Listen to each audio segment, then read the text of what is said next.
Kata yayasan berasal dari bahasa Sanskerta, yaitu yasa. Yasa memiliki arti kemuliaan atau kehormatan. Orang yang mendirikan yayasan haruslah orang-orang yang mulia dan terhormat. Sedangkan arti kata yayasan menurut KBBI adalah badan hukum yang tidak mempunyai anggota, dikelola oleh sebuah pengurus dan didirikan untuk tujuan sosial, dalam kurung mengusahakan layanan dan bantuan seperti sekolah, rumah sakit. Contohnya YLBHI atau LBH.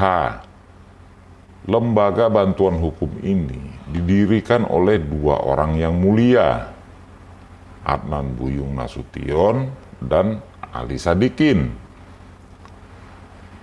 Sebagai pendiri, dua orang ini juga aktif sebagai penyantun yang menghidupi lembaga yang mereka dirikan. Padahal dua orang ini bukanlah orang kaya, melainkan orang yang selalu ditekan oleh pemerintah Orde Baru.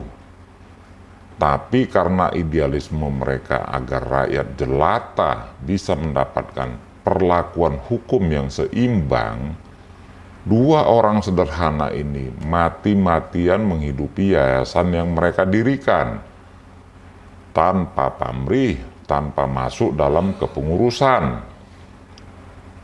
Contoh lain, Tahir Foundation atau Yayasan Tahir.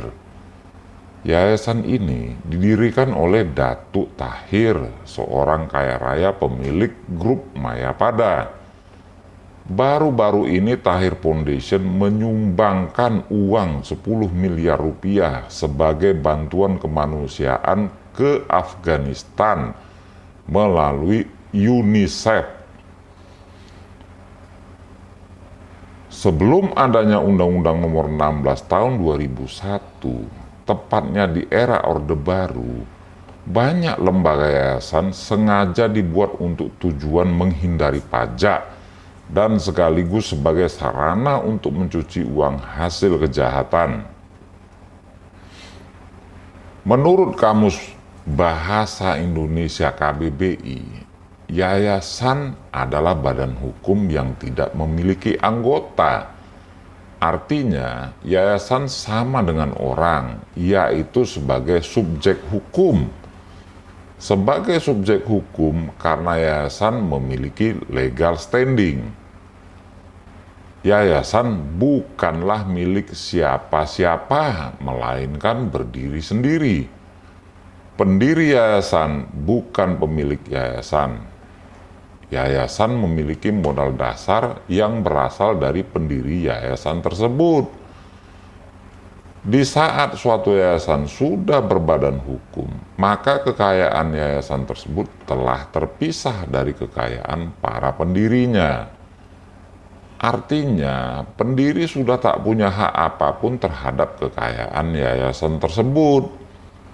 Nah, terkait dengan Yayasan Bina Prestasi Nasional, sejak lembaga ini terbentuk, maka harusnya para pendiri sudah tak punya hak apapun terhadap kekayaan dari yayasan yang mereka dirikan. Kekayaan Yoris beserta 6 pendiri lainnya sudah terpisah dari kekayaan yayasan. Mengapa? Ya jelas, karena tujuan yayasan adalah mulia dan terhormat, bukan untuk sarana mencari uang. Dan ini pun diatur dalam undang-undang. Tapi yang dilakukan oleh Yoris dan keluarganya yang terlibat dalam pendirian yayasan justru sebaliknya. Yayasan dijadikan tunggangan untuk mendapatkan kekayaan. Dana-dana sumbangan masyarakat dan bantuan pemerintah justru dijadikan bancakan untuk memperkaya diri sendiri. Padahal mereka tahu perbuatan yang mereka lakukan adalah perbuatan melanggar hukum yang ancaman hukumannya 5 tahun penjara. Sumbangan para siswa, bantuan pemerintah seperti dana BOS, dirampok dari yayasan buat memperkaya diri sendiri. Dan celakanya, perbuatan ini sudah dilakukan bertahun-tahun lamanya. Bantuan pemerintah yang masuk ke yayasan yang mereka kelola berasal dari APBN yang sumbernya dari pajak kita juga, pajak rakyat Indonesia. Sangat miris memang. Banyak orang tua yang anaknya tidak bisa ujian di beberapa sekolah swasta di negeri ini karena belum bayar SPP atau tidak bisa mengambil ijazah. Bahkan ada murid yang bunuh diri karena malu tak bisa ikut ujian sebab orang tuanya tidak mampu membayar SPP sang siswa.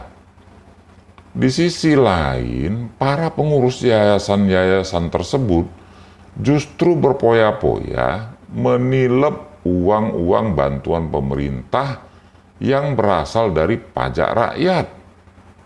Beli mobil, beli tanah, bangun rumah, gaya hidup mewah yang hedon. Pertanyaannya, beranikah polisi mengusut kasus pencucian uang di Yayasan Bina Prestasi Nasional? Bukti-bukti sudah lengkap. Yoris mengaku dalam berbagai wawancara di berbagai media massa nasional. Pengakuan Yoris melalui media ini sudah mengandung 2 alat bukti. Ditambah saksi dan pengakuan pelaku, maka sudah ada minimal 4 alat bukti untuk dijadikan proses penyidikan.